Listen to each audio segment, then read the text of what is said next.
Okay, I think we can start. Yeah, so welcome to this presentation about Angular security. Before we start, I would first like to introduce myself a bit and set a bit of a context for this presentation. So my name is Sebastien Lekies. I'm a software engineer at Google and also a PhD student at the University of Bochum. And at Google, I'm working in a team that creates an automated web application security scanner. And in that context, I was looking into Angular applications and what are like the common bugs that we see in Angular. So I started talking to other people in the security team to figure out what's like the most common things that go wrong security-wise. Yeah, so I talked to a lot of people and found a lot of issues. And I found out that most of the issues are actually caused by people not understanding the security concepts of Angular. So that people just use mechanisms in an incorrect way or introduce vulnerabilities in a fashion that is completely unnecessary. And that was the reason for this talk. So in this talk, I would like to explain the basic Angular security concepts and show how people do things wrongly and how to do it correctly. And here is the agenda. So in the beginning, I will give a short introduction into the security bits and into Angular. So specifically, I will talk about cross-site scripting. And I hope you all heard the term and you know what it is, but I will still introduce it again so that we are all on the same page.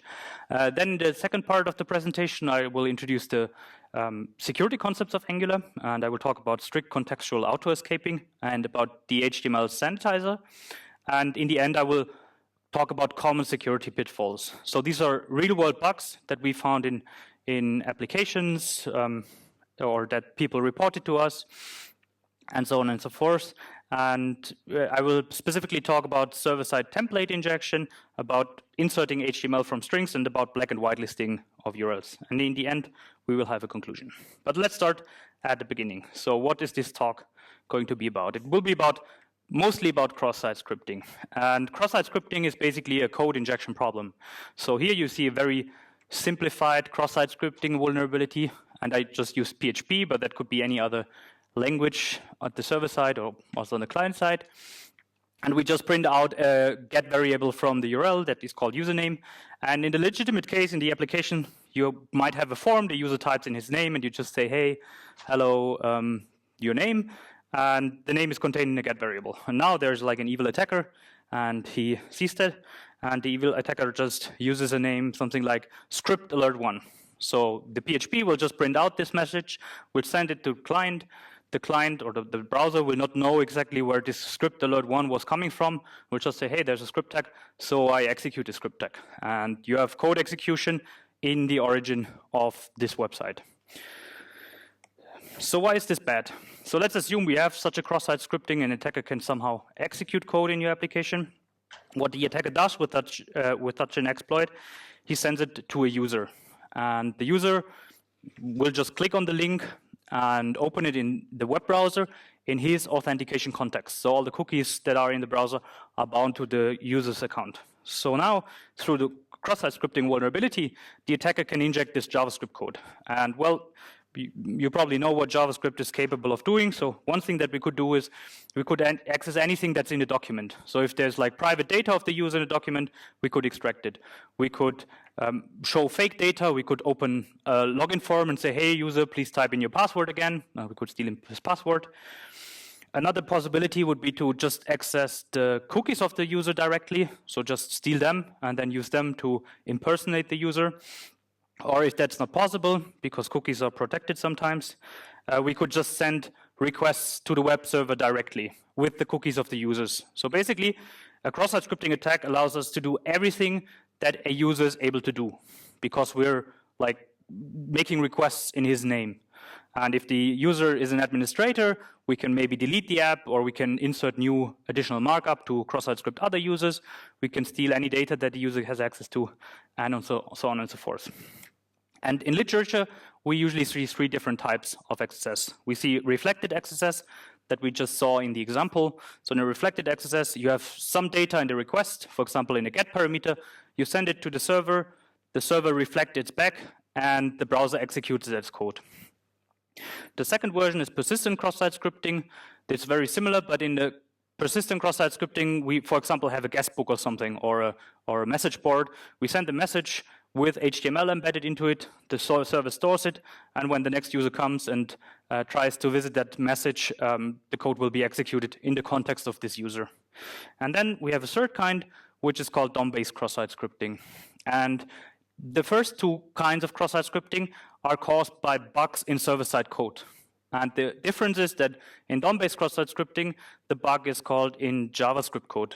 So in this case, it could be a document.write or an innerHTML that writes some kinds of user input to the DOM and executes JavaScript. So let's quickly look at how we can defend against cross-site scripting. So usually, when we echo out some user input and send it to the client has no way to tell that this was actually coming from the user, right? So, but we don't want this user input to be able to, for example, have a script tag in there or add new tags or markup to our page. So what we usually do is we encode user input. And you can see here a secure example. So we just use the HTML entity functions in PHP, and it will encode all the HTML control characters. And then the user input cannot do any harm. It cannot introduce new tags because like the opening, the Angular brackets will just be encoded. So yeah, you can see that here. But that's not all of it. So we can still have XSS in applications if we encode like in the HTML context. So we can have different contexts. And another context is the URL context. So for example, in this example, you see how we write an A tag to the page. And the user input is actually reflected inside the href attribute. And href attributes support JavaScript URLs. So even if you encode all the angle brackets, the user could just write JavaScript :alert, and if the user clicks on that link, it would just execute that JavaScript. So for URL, for example, in this case, we need to encode for the HTML context and escape all the HTML control characters, and we need to validate that the URL is actually valid, that it's not a JavaScript URL or no other evil protocol handler that you could think of. Okay, so we will need that later on in the presentation, so kind of keep it in your mind. But now we first talk about Angular, and then we come back to the security concepts and see how they are applied in Angular. So let's talk about Angular. I will just give a very brief introduction to Angular. This is not meant to like make you able to program Angular applications, but just to clarify the most important terms that we need for the rest of this presentation. So Angular is basically a client-side model view control framework or a model view model framework. And there's this like famous quote from the documentation, and it says, Angular is what HTML would have been had it been designed for applications. So the problem that the Angular developers are trying to address is that HTML is really great for static pages when you write like a scientific document, what is meant to be used for, but it's not so good for dynamic UIs. If you have an application where you often change different values depending on some user interactions, it's really difficult. You need to write a lot of JavaScript code to actually like update values and so on. And the solution that Angular proposes is having a declarative templating system. So with two-way data bindings. So the idea is to basically enrich HTML and to make it more powerful to allow for an easy integration with dynamic UIs and building dynamic UIs easily. So let's just have a look how Angular would be used in an application. And oh, I forgot something. Basically, the name Angular is because of the Angular brackets in HTML. So it's basically meant to be an extension to HTML. And if you want to use Angular, you just include the Angular library. Make sure that you always include the newest version. And afterwards, you define a module. And here we define a very simple module, which is called myApp. You can see it there. And then we bind this module to a certain part of your HTML code by specifying the ngapp attribute in this case. And then this module is responsible for this part of the HTML. What we then do is we define a controller. And you can see a controller on the top. So we use the myApp module, create a new controller, give it a name, and the controller has a function for instantiating the controller. And then we actually bind the controller to a view. And you can see that here. So this is the view. View is anything that contains HTML. And you see there is the ng controller directive, which just tells Angular, hey, this controller is responsible for this part of the HTML. And what we see in this view is we see the ways Angular uses to enrich HTML with functionality. On the one hand, the controller is bound to this. On the one hand, we see directives. That's a way to write custom tags or custom attributes that have some custom functionality. And we have expressions. And expressions are kind of interesting. So this is basically handled like code, and expressions are evaluated against the scope of the corresponding controller. So we know this is the controller that is responsible, and the controller, via dependency injection, it gets a scope object, and you can see that in the middle of the controller we declare a variable name. And basically Angular makes sure that this expression is evaluated against this scope. So if we type here the curly parentheses and the name in between, it will actually be bound to this variable that we defined on the scope. And whenever you update the variable, the HTML will automatically be up to date. And if the HTML is changeable, for example, an input field that the user can change, if the user changes it, it will be reflected back into the variable of the scope. That's pretty cool because you can spare all the code that you need to write to update UIs, like all the hundreds of lines of JavaScript code that you would usually write. Okay, so let's talk about directives and expressions because they are kind of important for the rest of this presentation. So basically, directives are markers in the DOM for enhancing the functionality of HTML with custom functionality. And you can have a directive, for example, as a tag. You can create your own tag and bind functionality to it, and it will actually be replaced by some bunch of HTML that you define elsewhere. Or you can have directives in the second example as an attribute. Basically, these two examples are exactly doing the same. So a directive is really just a marker in the DOM, and then the Angular knows what it has to do because of the way how you defined directives. I will not go into detail how to create directives. If you want to know more, there's a link to the documentation page. The second important term that we need to talk about is expressions. And expressions are basically JavaScript-like code snippets. And basically, an expression is a JavaScript expression, but with some limited functionality. So you cannot write arbitrary JavaScript, but just a subset of JavaScript. So this is kind of sandboxed, but this sandbox is not for security. That's really important because a lot of people mix this and think the sandbox is actually a security protection. And here you can see a few examples for expressions. So for example, you can use an expression inside HTML with the curly braces. You can use just here that is an arithmetic expression where we calculate the sum of 1 plus 2, which is then updated to 3. We can call methods via an expression, and the methods are evaluated against the scope. So you can define a method on the scope and call it from the expression and receive any return value that this method has. And you can also use expressions in attributes, in standard HTML attributes, but there's also expressions in directives. So in the last example in this code listing, you see the ng-click directive, which is a standard directive of which is basically the Angular way of defining an on-click handler. And in this way, you don't need the curly braces. You can just specify an expression directly. And again, if you want to know more about expressions, you can look it up in the documentation. So let's talk about security. So what I will do now is just explaining the basic security concepts of Angular. And for that, I would like to recap what I just told you about cross-site scripting. So basically, how to prevent cross-site scripting is applying proper output encoding and input or URL validation.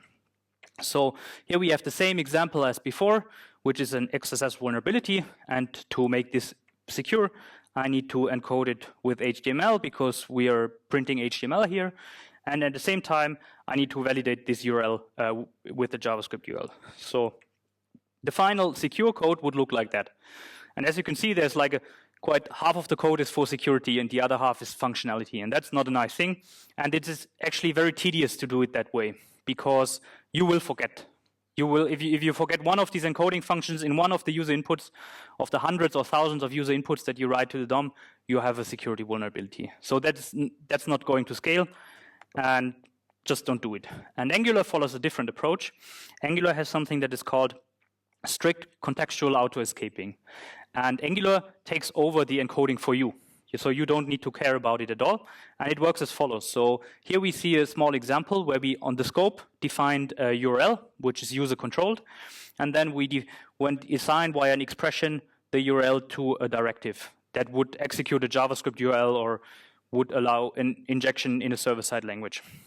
But Angular, via this expression, Angular is able to understand the context that you are in. It understands, hey, this is a JavaScript an attribute that supports a JavaScript URL, or hey, this is an HTML context. So it knows how to apply the correct encoding function, and it does it for you.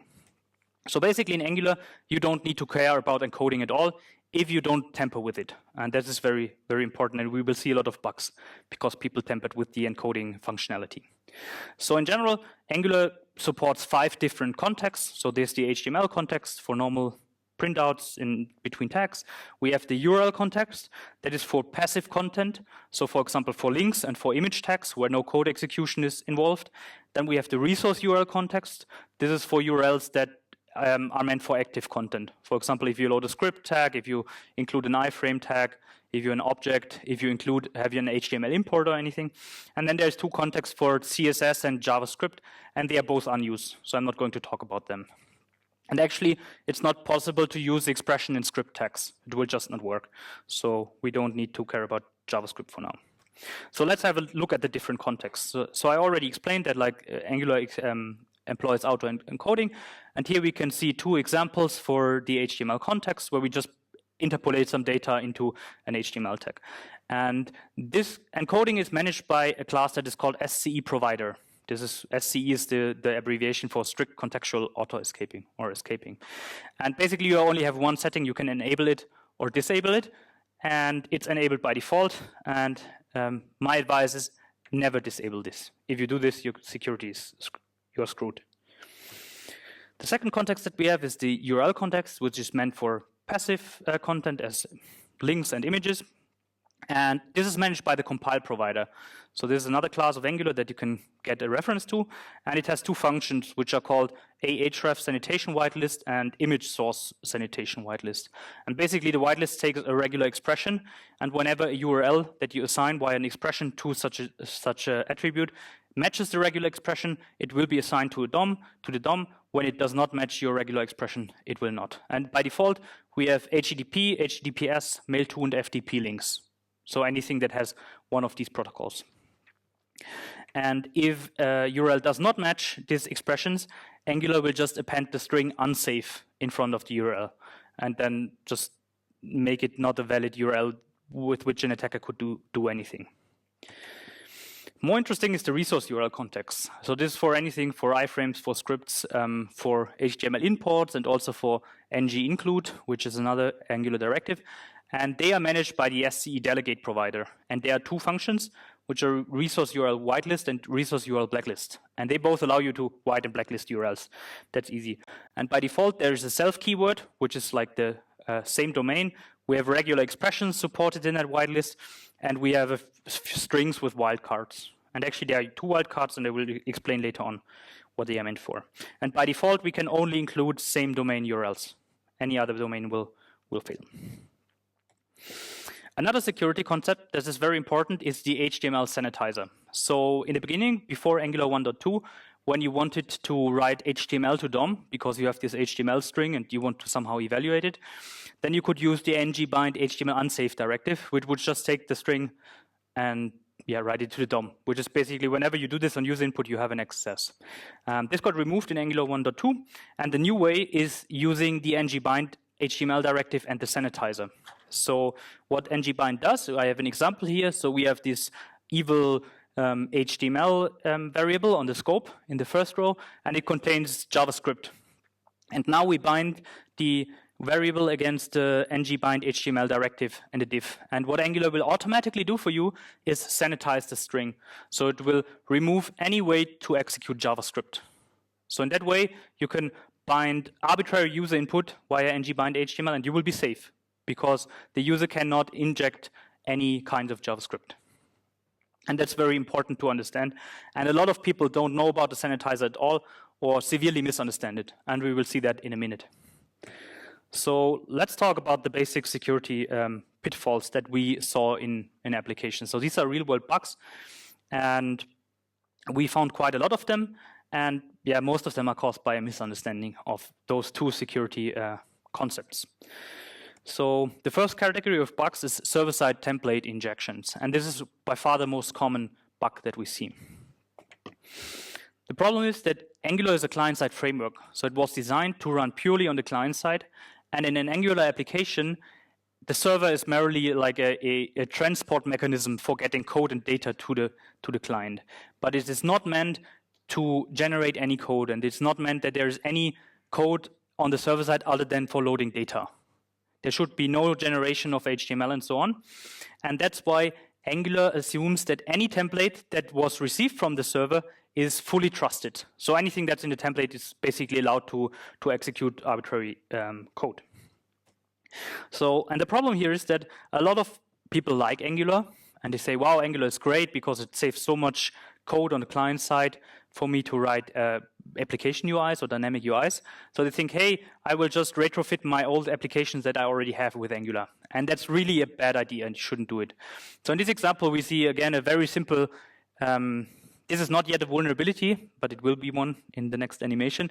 So we see this is a perfectly secure example. So we see that there is an HTML entities encoding on the user information, which is in the get parameter username, and it will be echoed in HTML. So that's perfectly secure. So now we want to use Angular, so we just include the Angular script, we wrap it in a div, and we define our controllers and so on.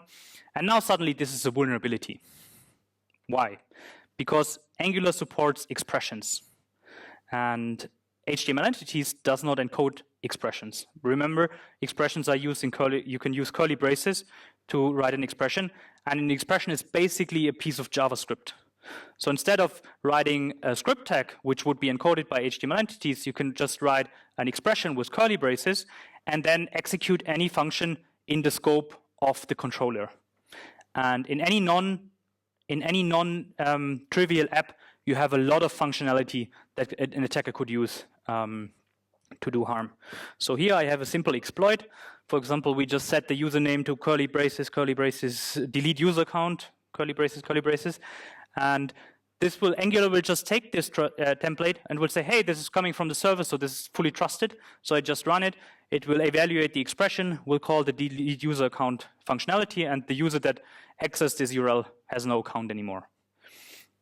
And that's really bad, and you should never do that. So the right way to do this is to make templates static, never generate them dynamically on the server side. Just have like a single HTML file that you code manually by hand and not by code, and then you're fine.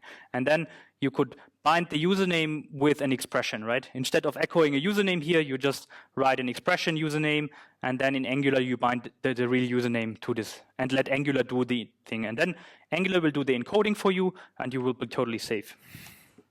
So do not dynamically generate Angular templates on the server side, and always define them statically on the client side, and use two-way data bindings to populate the data. The next category of bugs that we will look at is inserting HTML into the DOM. And that's something that you shouldn't do in Angular. Angular is specifically defined for the case that you don't need to do this manually. But a lot of people are used to like their traditional ways of doing things, so they want to do that. And you will see what happens if you try to do that. So well, we have this use case, we have some kind of user input, and we would like to enrich it with HTML. So we would, for example, like to add a B tag to it. And I have an example here. So we define a variable, and we say, okay, we have some kind of user input, and we want just to wrap it with HTML tags. So now the first thing that a usual developer tries is to bind this with an expression. And well, we just learned that the expressions use auto-encoding. So the result of this evaluation of this expression is an encoded value. So basically, shit, this doesn't work. I cannot enrich user input. So most of the developers don't think what's going on, but start to dig into it. And I think the first idea that you would come up to is Google for how to disable encoding for expressions. And that's actually the first wrong way to do it. And if you search your favorite code repository for SCE enabled false, you will find a lot of applications doing that. And basically, it works. So in this case, you disable the encoding, you bind the user input and the HTML, and you're happy, right? But at the same time, you disabled the security of your app completely, because no other input will, or no other expressions will be encoded properly. So this is the worst way that you can do it. Let's look at another way. So, well, this way didn't work, so we look at another way. So we Google for AngularJS write HTML. And then you will find this entry in Google, and it will say, hey, there's ng-bind HTML. And then a lot of people just don't read the documentation, where it states, hey, if you do this, you need to use the sanitizer, but you just go ahead and use this in your application. And depending on how you do this, you might see one of several error messages, and this is one of them. So if you just use this very simple example where you bind an expression to ng-bind HTML, you will say, hey, there's an error. And you will click on the error and it will just say, hey, there's a module error. Angular was not able to load a certain module. So you just, you go back to Google, say ng-bind HTML module error. You will find this very first post on Google. It's really the first result. You click on it, and a guy is basically asking that. He said, oh, I'm trying to use ng-bind HTML, and I get this module error, what to do? And you get this answer. So if you look at it, there's 262 upvotes. There is a tick. The author said this is the right answer. And then let's see what the answer is. So here, he binds a variable to ng-bind HTML. And then he has a controller. And in the controller, he uses the SCE trust as HTML function. And this is really, really bad, because trust as HTML means take this HTML and just trust it, no matter what's in there, and just render it. So this is basically a cross-site scripting vulnerability. And when we found out about it, with one colleague, Michele, who is sitting in the first row here, or in the second row here, and he was very upset about this answer. So he tracked down the real author of the question, and he managed to uncheck this answer and check the secure correct answer. And we will see in a minute what the correct answer is. But yeah, here's the example that is basically insecure, where you have user input, we use the trust as function, and we just assign it. It works again, but we disable the security for this specific case. And if there's really bad user input, it can cross-site script your application. Let's have a look at the third way, and this is also a real case. So what we saw one application doing is that they thought, trust as HTML is bad security-wise. So let's just take the user input and escape it properly, and only after it is escaped properly, we put it into trust as. And this basically is not a vulnerability. This is safe. But the problem was in this specific project, they had this in a widget, and there were like 20 different widgets, and all the widgets had the same code basically. Escape the user input, trust as, write the user input to the DOM. And well, in one widget they forgot about it. So basically they decided to opt out of strict contextual auto escaping and do manage security themselves, and it was not a good idea, right? So don't do it. And the thing is that if you understand how the HTML sanitizer works, you will understand that it's completely unnecessary to escape the user input and to use trust as, because HTML sanitize only removes script tags. It wouldn't remove these B tags over there. So you wouldn't even need it. And so let's go back to the initial problem. So we had this correct example, but we had this error message. And the problem is that for sanitizing the content, ng-bind HTML uses the sanitizer. And the sanitizer is a different module. So what you need to do when you define your app module is to say, hey, Angular, please have a dependency to the ng-sanitize module. You need to include a script tag that points to the sanitizer and then say, hey, I have a dependency to this thing. And this is actually the right solution. So you include the script tag to the sanitizer, and you put the dependency to your app. And then this example works fine, and you will never have cross-site scripting at all. You don't need to care about trust as, you don't need to escape user input, and you will never forget. Angular will do it for you. Okay, and one thing that I wanted to mention here is that there's actually a fourth way of writing HTML to the DOM, but I wasn't able to timely to fit it into the presentation. So there's a few APIs of jQuery. So when you dig a bit in the Angular code, you can get a reference to jQuery. And a lot of people get jQuery and then use the jQuery HTML functions. And that's really, again, a very bad idea because these HTML functions do not do the auto-escaping for you. So please never do that. Always use ngbind HTML and the sanitizer.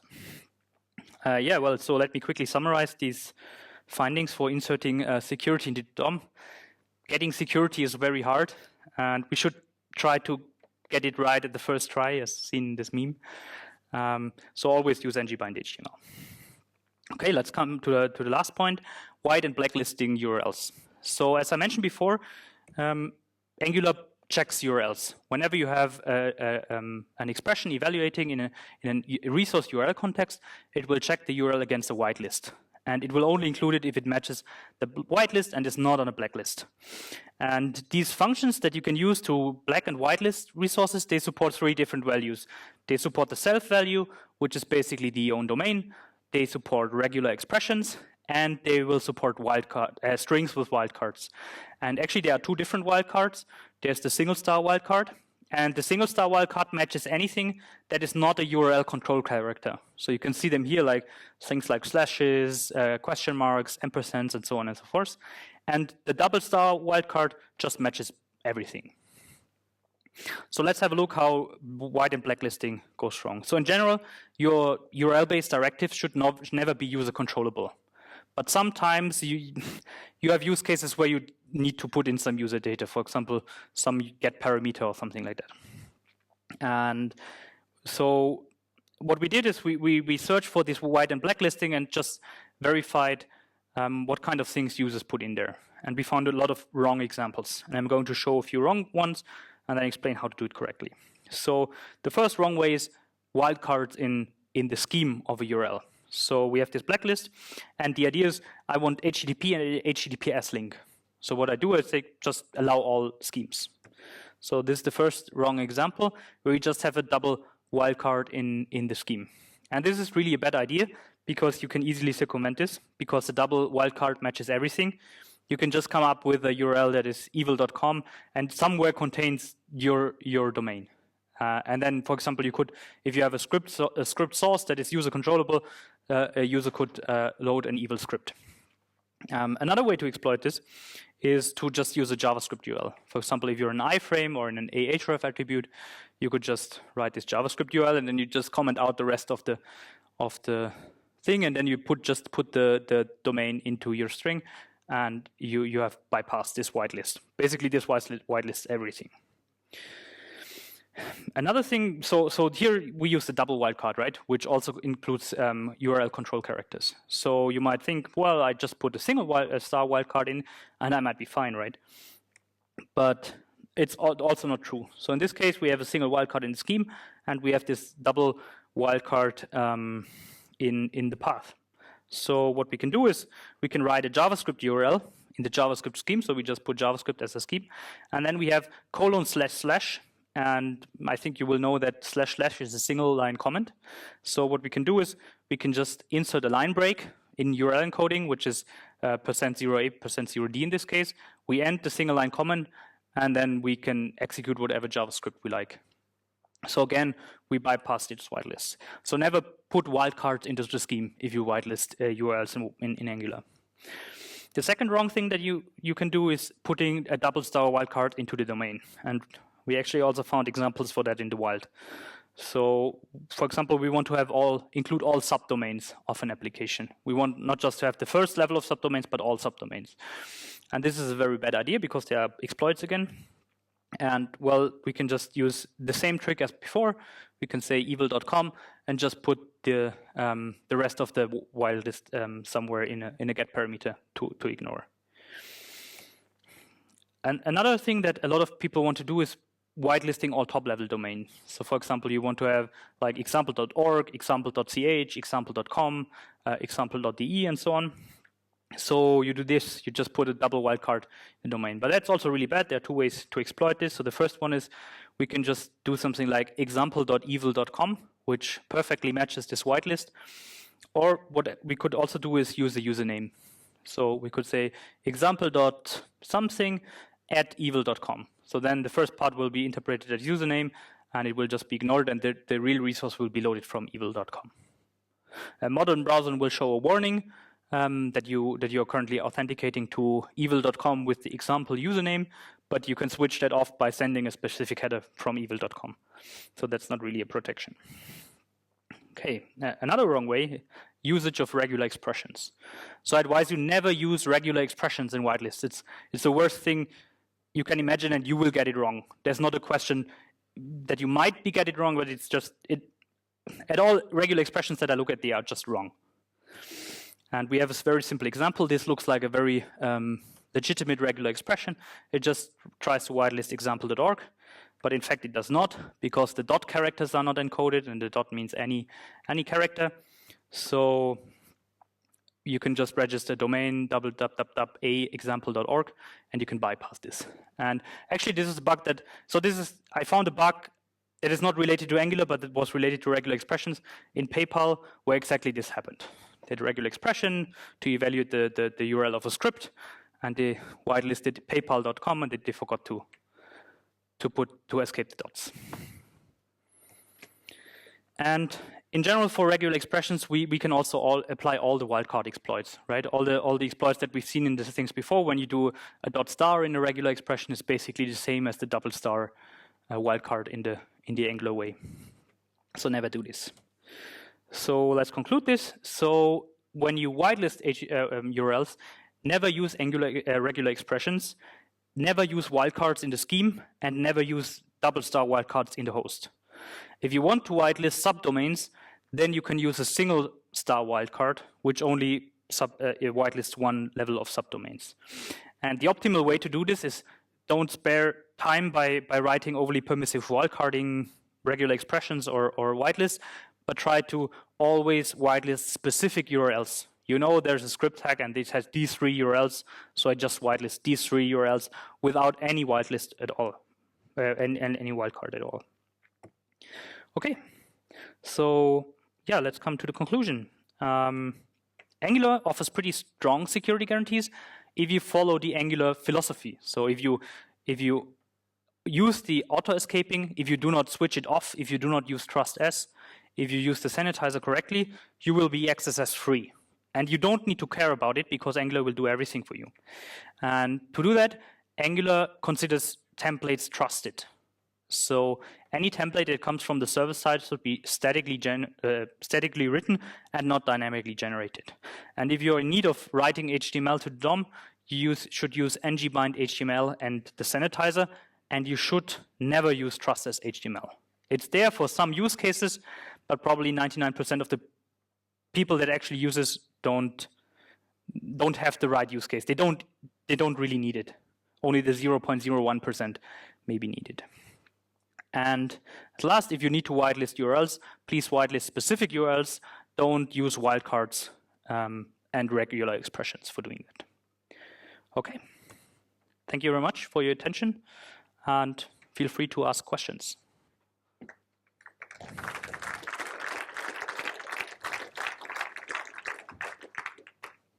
Is there anybody having question? Yes. Thank you. Great speech, by the way.